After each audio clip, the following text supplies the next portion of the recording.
Әкеңе не істесең алдыңа келеді. Әке, қалай зерікпедіңіз бе? Жоқ, у-шу күйбеңі көп қаладан өкпеңіз қысылмады ма дегенім ғой. Жарылқап үнсіз қалды.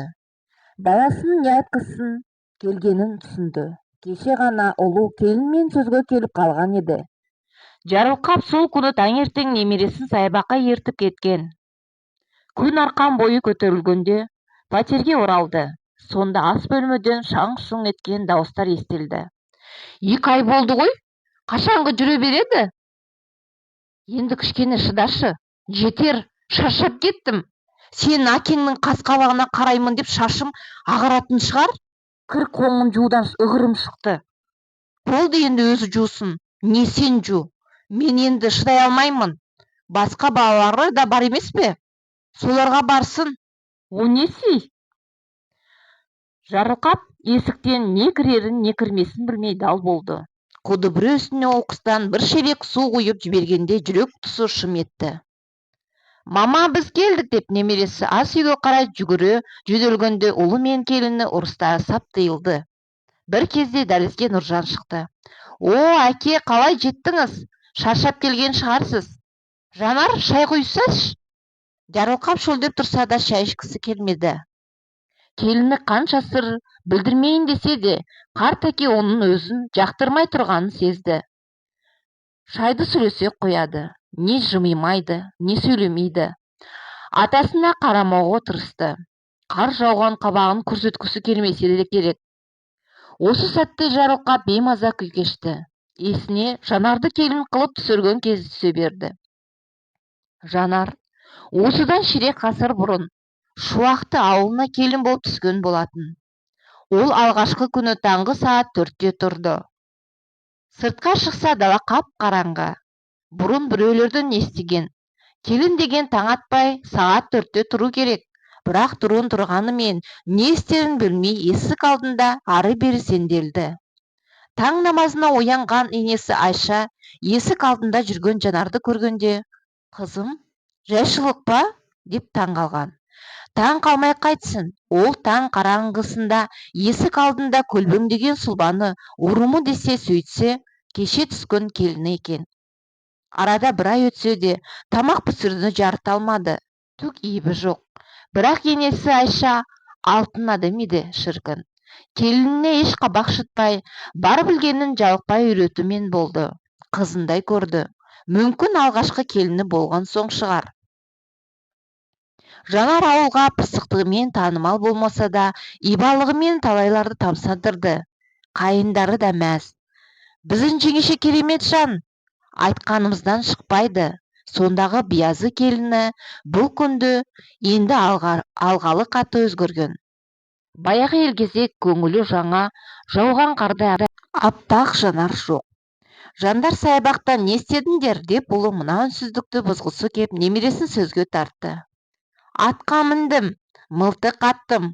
Атам тәтті кәмпит алып берді деп 5 жасар Жандар 65 жасар Жарылқапты құшақтады. Кешке пәтерде Жарылқап пен ұлы Нұржан ғана қалды. Келіні немересімен бір жаққа шығып кетті. Күйі қайда деп те сұрамады. Бары алдын ала ойластырылған нәрсе екенін Жарылқап та сезген. Әке, қала лас, оны өзіңіз де білесіз. Соңғы кездері жөтел тұмаудан көз ашпайтын болдыңыз.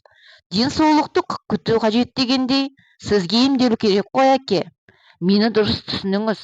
Мен әрқашанда деніңіз сау болса екен деймін. Кеше Ишан хабарласты. Әкем менікіне келсін. Ет жейді, саумал ішеді дейді. Мен жоқ дей алмадым. Қалай қарайсыз? Деп ұлы әзер дегенде тоқ етерін айтты. Айтуын айтқанымен әкесіне тіке қарай алмай жер шұқылады. Осы мезет Жарылқап әлем-жәлем күй кешті. Тіпті өле салғысы келді. Қайран, жалғанай, жас кезінде бүкіл ауылды шулатқан көшбасшы ұлы бұл күнде әйелінің айтқанынан шыға алмайтын езге айналған. Бірақ баласына да кінә арта алмайды. 2 ай болды, асты-үстіне түсі мен байек болып жүр. Бірақ әйел көнер емес.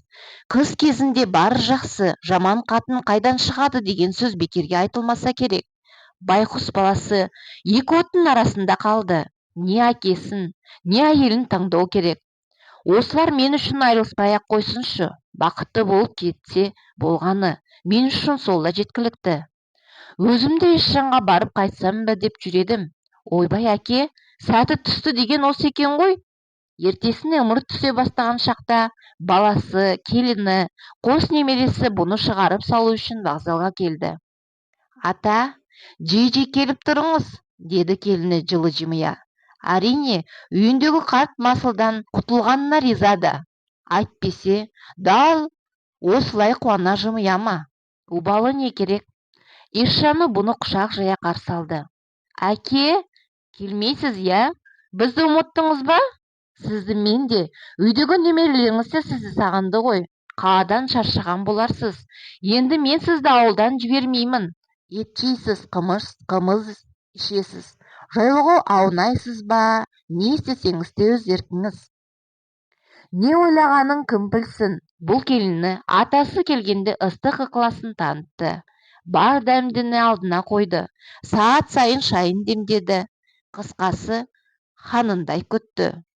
Бірақ өкінішке орай ол да пенде екен. Бір айға жетер жетпес сыр берді. Бір күні ол ештеңе істемей төсегіне бүк түсіп жатты. Қатын, тұрсай, не мынау? Бала-шаға аш. Әкеме намаз оқуына жағдай жасамапсың. Ауырып тұрмын. Өздеріңіз істей беріңдерші. Ауырып тұрған пәлеңде жоқ. Кеше ғана аттай шауып жүрген едің ғой. Тұра алмаймын. Қазір көрсетемін сен пәлеге тұра алмағаныңды, деп есерсі қолы жатын бөлмеге жұдырығын ала жөнелді. Сол кезде тоқта, деп Жарылқап бар даусымен айқайлайды. Ишан жұдырығын түйгені күйі әкесіне не болып қалды деген кейіппен бұрылды. Жарылқап баласының сырын біледі. Әйелін көк ала қойдай қылып сабамақшы. Таяқ жеген әйелі талай рет төркініне кетіп қалушы еді. Сонда бұл келінді алып қайту үшін талай абыройын айрандай қылып төккен. Бар кінә өзінен екенін түсінді. Келіні бұны жақтырмай жатыр. Ал біз бұл өзін жақтырмайтын жерде бір секунд та тұра алмайды. Біреуге масыл болғанда жек көреді.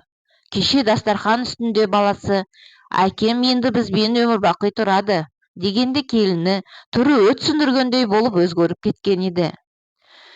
Ой, мен үшін әйел бала шақаңды ұрма. Мен бүгін ертең өліп кетемін. Ал әйелің өмір бойы сенмен бірге болады.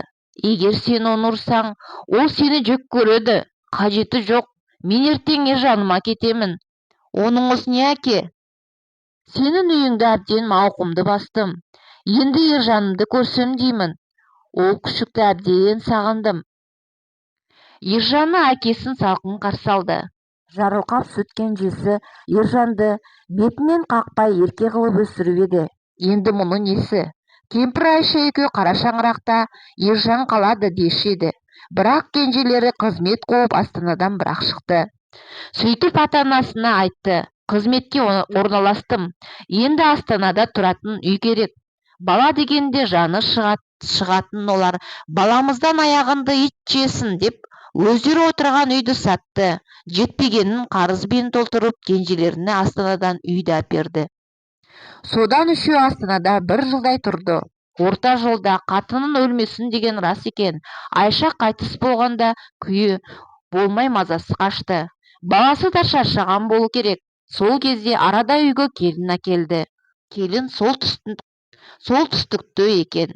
Жарылқап алғаш келінді көргенде тіксініп қалған болатын. Орыс мінезді, ибадан жұрдай, бет жүзін бар демейді. Ұлым екеуі бір-бірімен үйренсін. Мен еліме барып қайтайын. Еліне барған соң не болғаны белгілі. Сәлеметсіз бе ата? Қашан қайтасыз? Дәл осылай қарсы алды келіні. Жарылқап не айтарын білмей қалды. Пойызда келе жатқанда кенжеме, сендерге бір жолата келдім деп айтамын деп еді. Ертең үйлері қу мазардай суық екен. Сәби үні естелмегендіктен болар. Шай үстінде қашан үшеу боласыңдар деп еді келіні. Сіз не деп тұрсыз? Қайдағы бала? Алдымен қызмет, одан кейін көре жатармыз, деді шапылдай. зәңгір көкті қан қызыл түске малындырған қашқын күн жүзі қызара заңдан. Құрметті көрермендер, өздеріңіз көріп жатқандай каналымыздың 80%-ін каналымызға тіркелмей көреді екен. Қазақ тілінің контентіне өз үлестеріңізді қосып, каналымызға тіркеліп, осындай әңгіме тыңдайтын достарыңызға жіберіңіз. Көп рахмет. Қызара заңғар тау артына жасырынды. Мөлдірген биік күні аспанды қанға бөктіргеніне өкінемі. Соңғы рет болса да көз ұшынан жер бетіне өртене сығалады. Сол күні жарылқап пойызға отырды.